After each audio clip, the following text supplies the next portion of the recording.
Are you trying to decide between living in Toronto or Hamilton? Well, in this video, we break down everything you need to know. From real estate and cost of living to lifestyle and education, we cover it all. Plus, stick around to the end where I got a few secrets on each city because I've lived in both. My name is Morgan Little. I'm a realtor here in the Greater Toronto area who made the move from Toronto to Hamilton myself, so now I specialize in helping people do the exact same thing.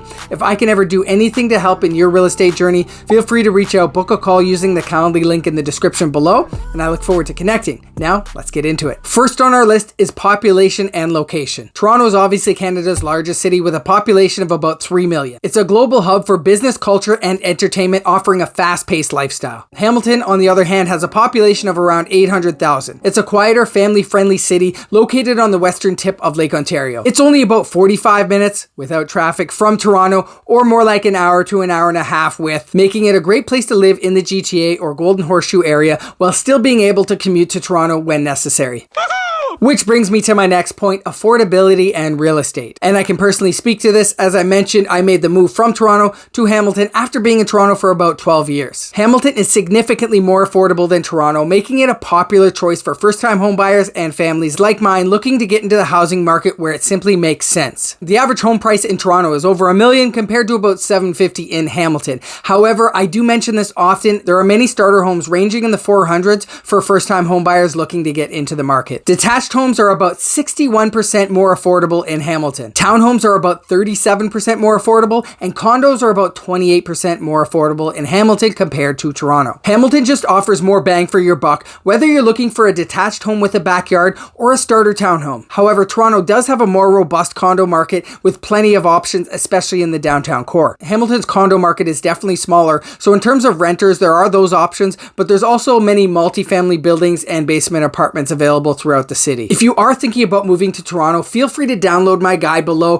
which gives you everything you need to know about moving to Hamilton. Third on my list is the cost of living, which you probably could have guessed it is less in Hamilton than Toronto. According to the Economic Research Institute, it's about 15% overall less expensive in Hamilton. While both cities have similar restaurant and grocery prices, Toronto's upscale neighborhoods drive up costs for dining and shopping in specific areas. Transportation costs are similar on a single ride basis, but a monthly pass will be much cheaper in Hamilton than it is in Toronto. As far as traffic, there's no comparison. You would have guessed it. Toronto traffic is so much worse than Hamilton. Hamilton roads are just less congested, though they are in worse condition, I will say, overall. And that stems from large truck traffic going in and out of the industrial areas historically. I still commute from Hamilton to Oakville every day to take my daughter to daycare, so I still get a little taste of that GTA traffic, but it really is nothing compared to Toronto, especially since the Gardener's been shut down recently. Let's talk jobs. Toronto has higher wages, which is why many people seek living there in the first place. And more job opportunities, particularly in finance, tech, and media.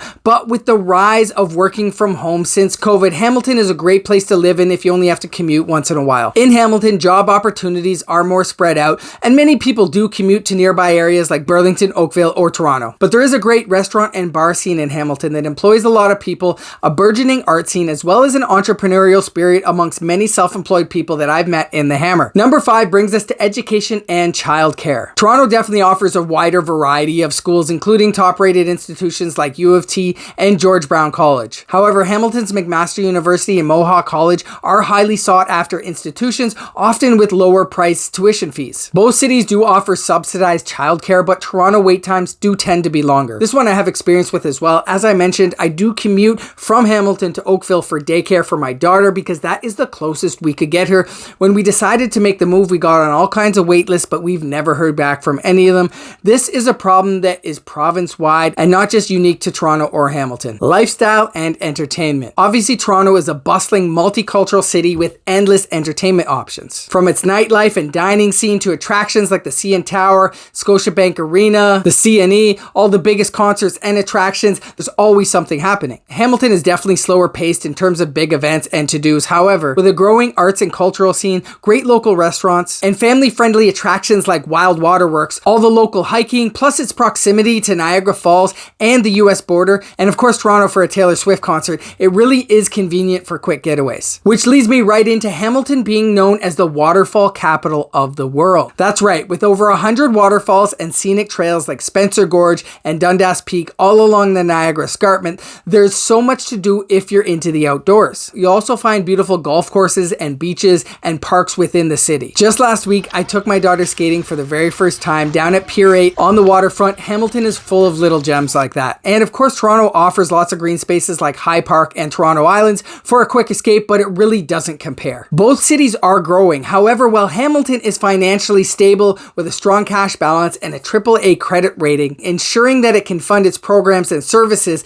including the upcoming LRT system, while planning for the future, Toronto is facing a financial crisis. The city has a large budget deficit, a slowing economy, and a high poverty rate. Now let's talk living in each city. Toronto has very distinct cultural neighborhoods like Greektown, Little Italy, and Chinatown, offering rich cultural experiences. Hamilton, while diverse, doesn't have the same concentration of ethnic enclaves, but its communities are tight-knit and welcoming. It's essentially split into two areas, Central Hamilton and Hamilton Mountain, with an east and west end on each of these. Then you have the surrounding areas that are part of Hamilton Wentworth, like Dundas, Ancaster, and Stony Creek, to name a few. In Toronto, homelessness and low-income populations are spread out across various neighborhoods, while in Hamilton, they're concentrated primarily in the downtown core. Homelessness and tent cities are a major issue in many Canadian cities, and Hamilton being no less affected by it. But there are many popular neighborhoods that people moving from Toronto to Hamilton are now discovering, such as Crown Point, Kirkendale, or Durand. And for number 10 here, I wanted to touch on a couple things that most people won't talk about. Number one being the general culture, where Toronto is just less friendly. Drivers are more aggressive and people are just colder in general because it's a large city. Hamiltonians are more laid back. It's definitely that kind of classic Canadian town feel in that sense. As an example, my neighbor cuts my grass every week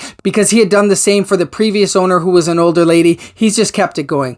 Just last week, my other neighbor shoveled my driveway out of the blue. We've gotten Christmas gifts and cards in our mailbox just this past Christmas. People here really are friendly. It's been really nice to see. In terms of shopping options, sure, Toronto has big malls like Yorkdale and the Eaton Centre, but Hamilton pretty much has every option you could ever need on a daily basis, outside of maybe some specialty boutiques that you would only find in Toronto, although pretty much everything is available online these days. And lastly, this might be the biggest adjustment for people, and that's the pace of life. Toronto's fast-paced lifestyle can feel rushed for some, or it may be what you're used to, while Hamilton's slower pace might take some getting used to, but for me it's been really nice to have a little bit more laid back of a lifestyle, relaxed and friendly. So which city is right for you? Drop your thoughts in the comments. Toronto offers a vibrant city life, diverse job opportunities, and endless entertainment, but it comes with a higher cost and a faster pace. While Hamilton provides affordability, green spaces, and a much more relaxed lifestyle, making it a great option for families and first-time homebuyers. If you're unsure or just want to pick my brain, feel free to reach out, book a call using the Calendly link in the description below, or simply shoot me a text and I'm happy to have that chat. Till then, I'll see you on the next one.